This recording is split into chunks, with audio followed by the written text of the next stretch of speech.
Hello everyone, and welcome back to another review. Now this time I'd like to try something a little different, but most of the things will stay somewhat the same. Now this is going to be the Millennium Falcon Microfighter from Series 8. This had no counterpart as previous Microfighters did have. This comes with 101 pieces, set number 75295 for ages 6 and up, and you can see this is the Millennium Falcon with Han Solo presented right there. On the back, you can see it landing in the Tatooine hangar with the other set from the Wave, which is the Tauntaun vs. AT-AT Microfighter pack, and you also get a display of the stud shooter in action.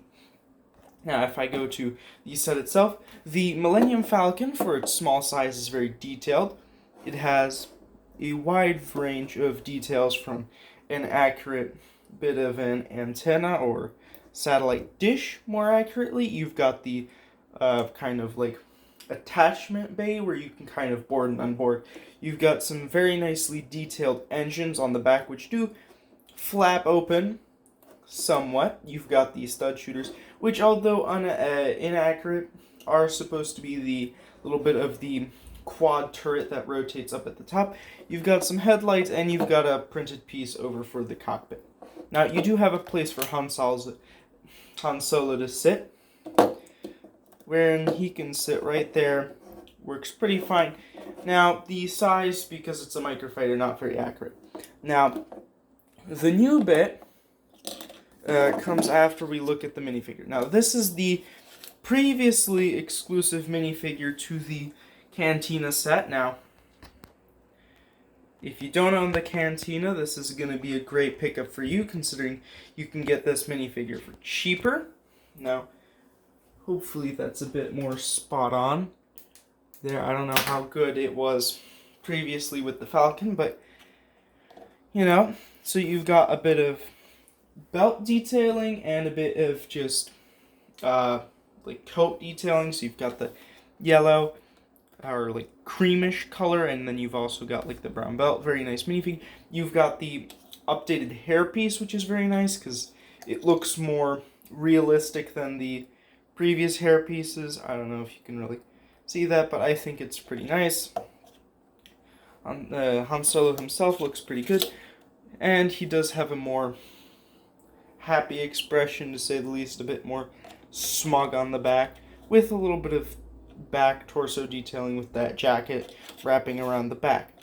Now, where this video differs is in the fact of how I want to explain more of the play functionality of this set. Let's say that Han Solo is in a position where he is facing off against 3 stormtroopers. Now, as you can see, Han Solo is right here in the front, and then we have 3 stormtroopers in the back. Now, what you could say is that as a hero character, because we're going to try and tie this into a bit more of a card game aspect, Han Solo has almost like a triple fire rate with his pistol, where he can shoot in this lane, and this lane. And so, although this might not make too much sense, I think this might be like a reoccurring theme where I try to incorporate the sets into more of a card game setting. I don't know, I've kind of been interested in card games more or less, more interested in them recently, so I thought maybe it could be a fun concept.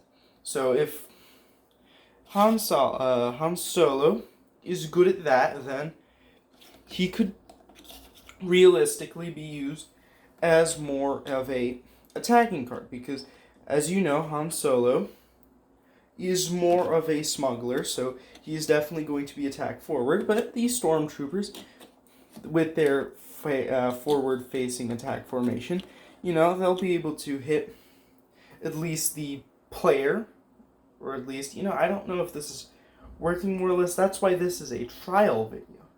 See if you like this sort of thing. It might get better, or we can just scrap it entirely, but so now if the stormtroopers just shoot past the minifig, now this one right here is going to hit Han Solo, and if he is in a position where he only has 1 health point, then he is going to unfortunately perish. Which is why he is called upon his hero vehicle, in a sense, and the hero vehicle is going to use its quad cannons to shoot off these guys. Now, whether that makes a bunch of sense is up to you, but I feel like this might be a good way to represent some playability in sets, like for instance, using the stud shooters and spring-loaded shooters in a more realistic sense. Now, whether this is how someone will actually play with the set is different, considering you don't have these stormtroopers, but this is up for interpretation how well this will go. So, depending on how much, or instead of doing this, I could just kind of just make up a card game with the Lego Star Wars sets that I have, and we could see how that goes. But as we have seen, these guys have lost. This one's going to try and attack, and we could say that this is, since it's a vehicle, it's going to be a bigger card. This is going to get attacked, it's going to take some damage, then it's going to fire and finish off the poor old Stormtrooper. Now, what could happen next is you could have yourself like a larger enemy vehicle. Let's say you have the Imperial Shuttle here, and they're going to exchange fire. Millennium Falcon wins, and boom, you won the card game, or however you want to view this. Now, whether this was a good representation of what's capability of the set, at least play-wise, you can definitely turn this into a card game for sure. But the other aspect of the Microfighter Millennium Falcon is that you can fly around relatively easily, because unlike other Millennium Falcons, it isn't bulky and big, so you can have an easy time holding it in your hand, moving it around. And another good thing is if you drop it, it's not going to break into a bunch of pieces. Which means that for a set, it's probably going to be pretty durable. So compared to the Imperial Shuttle, which is pretty flimsy in all honesty, it'll probably have more health points, meaning that it will be a good attack and defensive card if we go back into the playing card game kind of aspect of this review, which may or may not work, pending.